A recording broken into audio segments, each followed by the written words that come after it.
شيفروليه سيلفرادو موديل 25. سيبكم من هنا عشان في حاجه تانية هتشوفوها دلوقتي في العربيه دي. مبدئيا هي هنا الاكرا مش موجوده، العربيه دي موديل 25.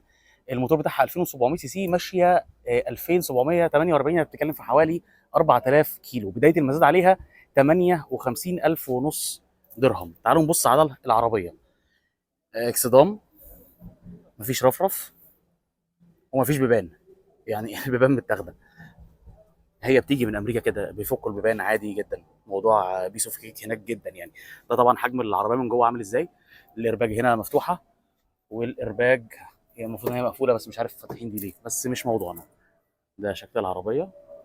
عربيه حلوه بصراحه، وكبيره، كبيره قوي يعني. عربيه كبيره فعلا. فدي بدايه المزاد عليها 58500 درهم. قول لي كده، تفتكر العربيه دي هتخلص في المزاد بكام؟